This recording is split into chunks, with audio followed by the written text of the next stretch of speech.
Hi guys, welcome to the session. My name is Somajit Goswami, and by the thumbnail and everything, you might have guessed that today we are going and doing this reading comprehension session. Okay, so obviously this is an explainer series. So, word of caution is that please ramp up the video speed to 1.5x the speed. That will, improve your or enhance your viewing experience. Having said that, if you are okay with my pace at, speaking or explaining, then the normal speed will also be fine. Okay, so this is a bird's eye view of the passage with the questions itself. I don't know if you guys can see it completely. It is not zoomed in at this moment, but again, as a word of caution, I have already shared the PDF in the Telegram community. The description is there. You can find out the Telegram group and you can find the PDF. If you're okay with pausing, taking a screenshot and then zooming in and reading it, completely fine. But the analysis we will do by zooming it in. So let's start with the analysis. Okay, true tribe is a troublesome word bearing the weight of decade of anthropological study that privileged Western civilization over all other tradition. Okay, tribe as a connotation they're using, and they're trying to relate tribe and Western civilization. So the first line of the first paragraph itself tells me that there is going to be a discourse related to tribe and some other thing. Whether it is going to end in a positive connotation or a negative connotation, that will only be understood once we go through the entire passage. But one thing that I know from the first line, first para, is that it is going to be a discourse between tribes and some other form. Let's read ahead. Okay, but let us pare it down to its simplest meaning as a name for the first human communities that form beyond the primal bonds of kinship, the beginning of the great experiment we call society. So they are explaining what tribe is effectively. Let's go to the next para to understand. The American anthropologist Marshall Salin has criticized the distinction long drawn between tribes and civilizations as opposing cultures of war and peace, arguing that tribes are not innately fierce or predisposed to violence. Today, pundits speak in worried tones about the fragmentation of the country and an increase in tribalism, as if acknowledging a group identity were a retreat to a more savage time. So basically, this Marshall Salin fellow is one important thing when we read for reading comprehension is that the main idea, we are trying to infer the main idea. Obviously this is a known fact. We are trying to infer the main idea through the paragraphs. But if there is a specific person, if there is an argument presented through a specific person, you will pay attention to that, because that can give you direction to where this particular RC is going. For example, this Marshall Salin, I do not really know a complete argument, but I know one thing, that he is in a positive note towards the tribe community, okay, or whatever the tribal this thing. Okay, now again we are going to the third para. Yet no other word in English carries the same promise of a family beyond family. Now there's a bracket over there. To focus only on the clashes between partisans in the political sphere is to ignore both the multiplicity of tribes and how they bring vigor to public life. The strength of a culture lies not in its promotion of a single way of being, but in its ability to sustain a diversity of viewpoints. How else are ideas generated but through exchange and debate and polyphony rather than a single voice? Now again, I don't want to explain this one. Among celebrated groups, borders are fluid. These are not hermetic bubbles. This is an interesting word, hermetic bubbles. You should pause the video right now and Google it. Basically, hermits basically means the sannyasis or something of that sort. Okay, so borders are fluid. These are not hermetic bubbles, but ever expanding spheres. For some, membership is testament to a crucible of experience. The cooks who have passed through the kitchens of the seminal Mexican chef Enrique Olvera bear their scars and burning along with the banner of Mexican cuisine. Others find their associates in the realm of arts or fashion, like the quarter of Gucci's iconoclastic designer Alejandro Michel, including acolytes, muses, and those who are both at once in a give and take of inspiration. Basically, again, highlighting the importance of how diversity in this tribal thing or the culture has helped. It is not that the borders are, you know, fixed, they are pretty much like fluid. Okay, so there is a expanding zone, so interlinkages also, you can say. And why is it we are interested in this? Please understand, from the previous para we have realized that there are mixed opinions about this tribal thing. Okay, I am still not able to connect tribes are good or bad. I have just got one argument, a positive argument towards the tribal community through the anthropologist, I think Shalin. Yeah, let's read ahead. Also, please understand, you don't really need to understand a lot of the meanings, you don't really need to understand the word meanings, and you don't really need to reread a passage again and again. Just the highlighting word. What is the main idea? What is the main idea being? Where is the argument thrown at you? What sort of argument is thrown at you? That is more important. Let's read ahead. Okay, what these groups share is an experience of collective effervescence. Okay, again an interesting word. If you are not aware of it, effervescence, please, you know, pause the video, google it, quickly google it. Okay, effervescence basically means fumes, you can say, you know, the when, you know, some charcoal or something is burned, the vapors or the fumes that, you know, get out of that charcoal or coal, burning coal, is basically termed as effervescence. So what these groups share is an experience of collective effervescence. In the phrase of the 19th century French sociologist Émile Durkheim, the catharsis, again a very, you know, this RC, I tell you, when I was, you know, selecting it, it has so many words. Catharsis, if you don't know it, go and do the, you know, research.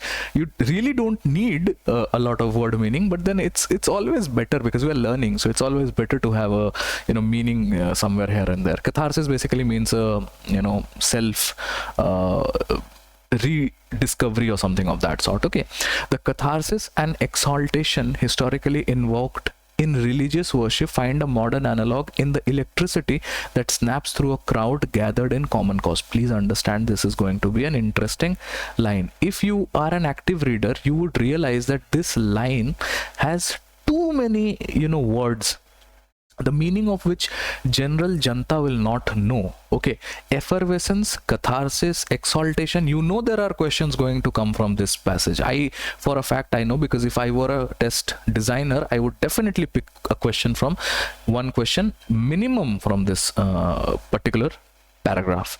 Let's read ahead. Do I really need to understand the paragraph? I don't think so. You can just have the main idea in your head. Let's go to this one.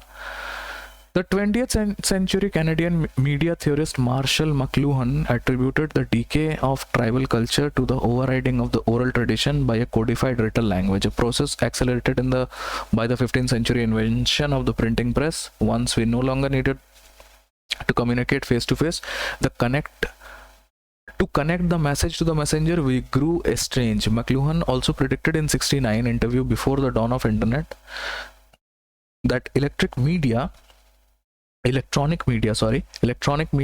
revive tribalism. Okay, again tribalism, by creating a simultaneity of experience, bringing back the pre-relapsarian immediacy of a long lost village. Okay, interesting. So basically some person is saying that, you know, we need this thing. He basically is prophesizing something. Do we need to understand that prophecy? No.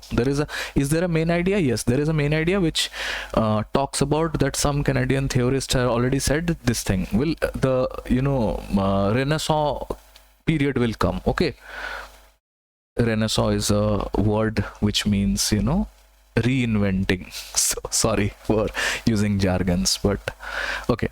The last para. But the true tribes shuck off labels, resist easy slotting within an index. They are instinctual, constantly shifting drafters of their own fates. Now he is praising. Who is praising? The author is praising. Okay, just a second. Let me just, you know, zoom out a bit. Yeah. So he is praising, whether rabble rouser or quiet meditator. What is rabble rousers? Basically the ones who make a lot of nuisance. Or quiet meditators. Okay, the hermits, the quiet meditators, crusaders on a mission, or proclaimers of unexpected beauty. They are family individuals who choose to become one and make of that communion of the beginning of a new world. So basically fine. So last the last paragraph basically ends in a very interesting note that these tribes, although how much we will be trying to put them, put labels onto them, they will always shuck off those labels, so they will break the shackles. That's one way to understand it. Mota mota, we have understood the meaning, we have gone through the we have understood the main idea. Let us now read the questions and try and understand the question.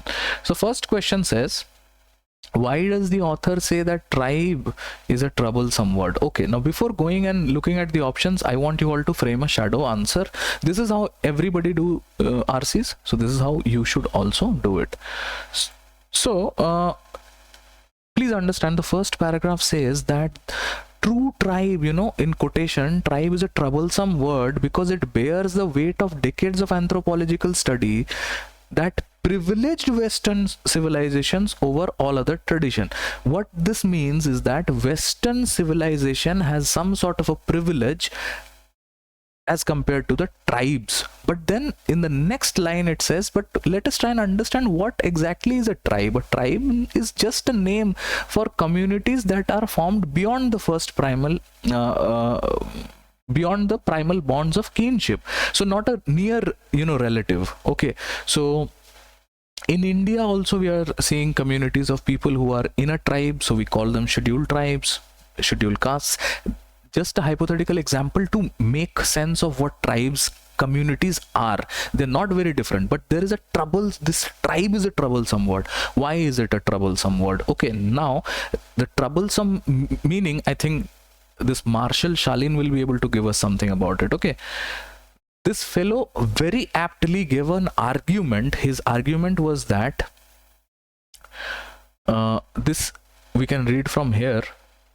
Today, pundits speak in a worried tone about the fragmentation of a country and an increase in tribalism, as if acknowledging a group identity were a retreat to a more savage time. So basically, they are trying to there's a negative connotation that tribes may have a savage connection, a more fierce connection to it. So that is why I think it is more challenging or more worrisome. Okay, let's read the options. I think the options should help us. The first one, in its contemporary use, the word implies clashes between partitions in a political sphere. No, I'll give the explanation, but let me read out. In its use in anthropological studies, it implied inferior and savage groups.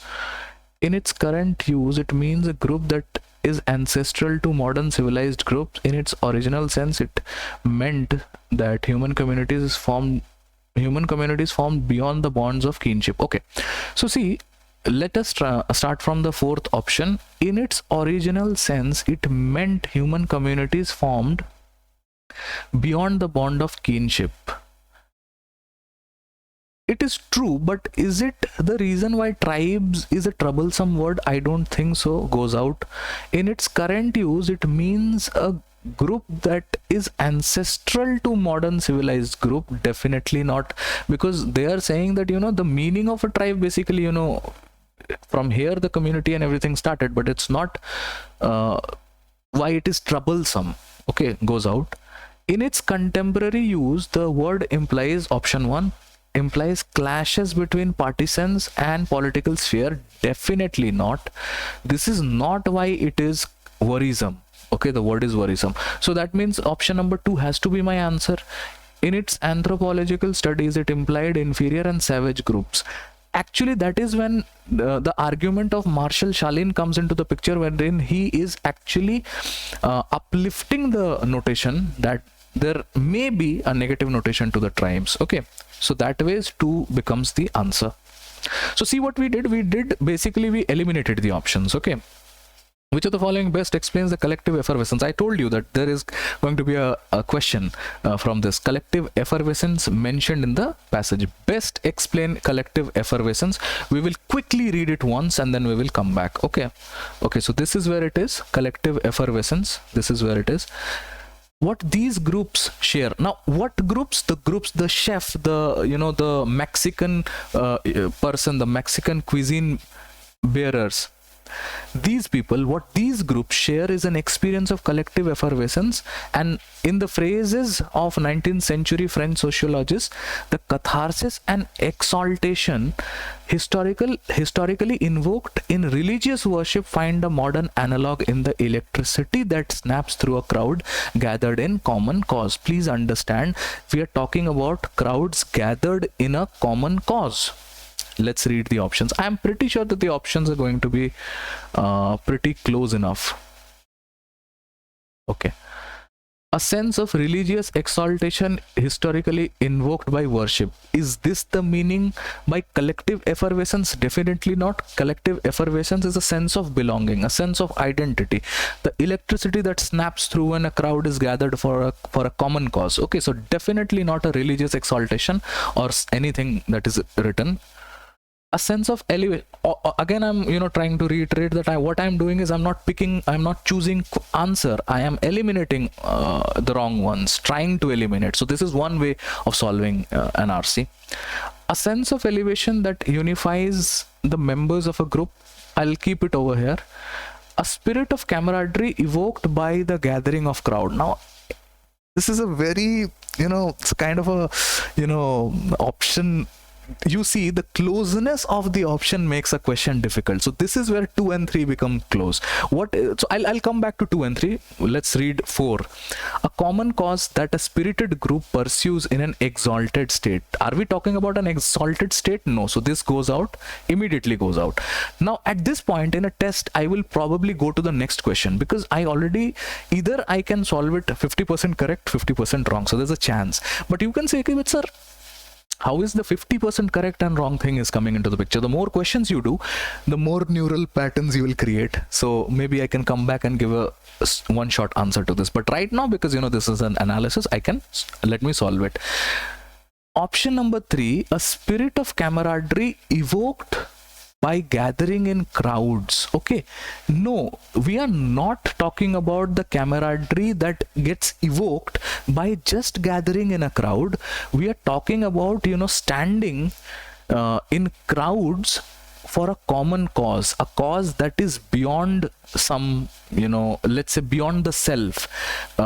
Let's say hypothetically, let's not digress. Okay, so 3 goes out, 2 should be the correct one.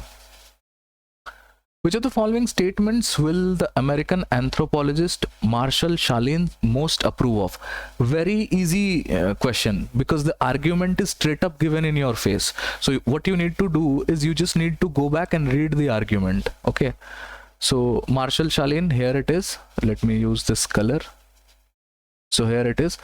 Basically, he has criticized the distinction that is drawn between tribes and civilization as opposing cultures of war and peace. Okay, so basically tribes means war, civilization means peace. No, so he is a critique of that statement, and he also says that he argues, basically his argument is that tribes are not innately fierce or predisposed to violence.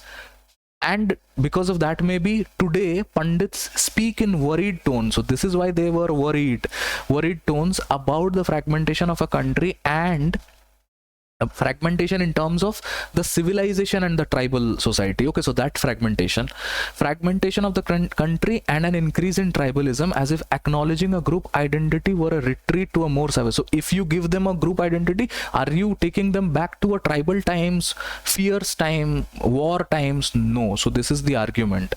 Okay, but then we have to read one more para just to make sure that the argument is crystal clear in our heads. Yet no other word in English carries the same promise of a family beyond family. To focus on the clashes between partisan political sphere, ignore both multiple the strength of a culture. Okay, the strength of a culture lies not in the promotion of a single way of being, but in its ability to sustain a diversity of viewpoints. Interesting. So I can understand how else the ideas are. Okay, we understood the entire thing. Let's go and read the options now. Okay, which of the following, let's read the question again. Which of the following statements will Chalin most approve of? Tribes and civilization are equal in their propensity for violence. Is it anywhere that this Chalin fellow, this may be true, again, please friends, understand this statement may be true, but this is out of the scope of the passage. We don't have enough and more data to establish a point. So because this is out of the context, out of the scope, we don't know the propensity of violence for either civilization or the tribes. We cannot talk about it, so goes out the first. Okay, tribes may choose war over peace only against a strong external threat. Can you not eliminate this option also based on the previous one? This is out of the scope, because if tribes choose war over peace only against a strong external threat, nothing of that sort is given in the passage. Out of scope, goes out. Tribes and civilization don't necessarily differ around the ideas of war. This is exactly what is written in the last paragraph. We will go to that, but I'll keep that. I'll read the last option. Tribes represents a more fiercely protected sense of identity. No, this is exactly what is again written in the last paragraph. The author basically reinstate the ideas of Marshall Shalin. So this way 3 has to be my answer. The tribes and civilization don't necessarily differ around the idea of war. Okay, just give me 1 second. Okay, so now we will look into the last one. According to the author, all of the following are true about the tribal culture except. Now I don't think we need to go to the passage to answer this, because I have spoken for 20 minutes. We can answer this straight away. Just give me 1 second. Let me sip some water. Okay, all of the following are true about the tribal culture. So what you should keep in mind while solving this question is that, read it like this: tribal culture causes fragmentation of a nation and a retreat to a more savage time. So this is the answer. Why? Because we are supposed to choose the option that is not right, which is false. All of the following are true about tribal culture except. This is something that a tribal culture fragments a nation and retreats, take it back to a more savage time, is what is opposed in the entire passage. Marshall Shalin, the anthropologist, says this. The author supports that. Everywhere it is written that the tribes are not what takes back to a savage time. They don't necessarily have an innate sense of war among themselves. But any which ways, let's read the other options. Ideally the other options should be true. Let's read the last one. Brings diversity into ideas and debatable perspective. This is given in the this thing, so is out. Instills a sense of belonging outside immediate family to its member. This is what the meaning of the tribe is. So this is also incorrect, because this is true. We are supposed to find out a false statement. Engenders clashes between multiple sides of the political sphere. Okay, so this is something which I am not too sure, because I think I have skipped. I am being very honest, I have skipped this part. Engenders clashes between multiple sides of a political sphere. But you see, number 1 is a very strong proponent. So this number 1, the option number 1 is a very strong this thing that tribal cultures causes fragmentation of a nation and retreat to a more savage time. The author will never support this thing. So that ways I know 1 is going to be my answer no matter what. But engenders clashes between multiple sides of a political sphere, maybe to make my life a little easy, I should go back and see where is it. Okay, today pundits are this thing. Just give me 1 second.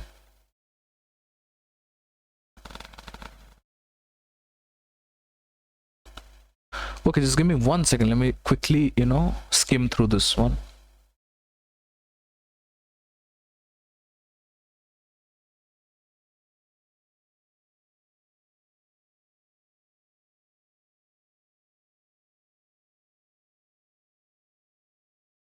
Okay, I don't think I have found it. Okay, so I think this is the exact, let me take the pen. So this is where it is given that to focus only on the clashes between partitions in a political sphere is to ignore both the so again, to focus on the clashes between partitions in the political sphere is to ignore both the multiplicity of the tribes and how they bring vigor to the public. It is again telling you that, to focus on the clash of one side is to ignore that how they bring vigor to the public life. Okay, the strength of a culture lies not in its promotion in a single way of being, but in its ability to sustain a diversity. Again, this is not the answer that we are looking for, that tribal culture engender clashes between multiple sides of the political sphere. Yeah, true, they have, but we are supposed to find out something which is false. The author, this is actually incorrect, because this is also true. The author says yes, they engender classes between partisans and political class, whatever, but there is a positive side to it. This is a difficult question, because there is a sort of difficult in sense of difficult in the sense that you might not be able to get it in the first go, but the answer is staring in your face. Okay, you just needed to pick it up. Thank you.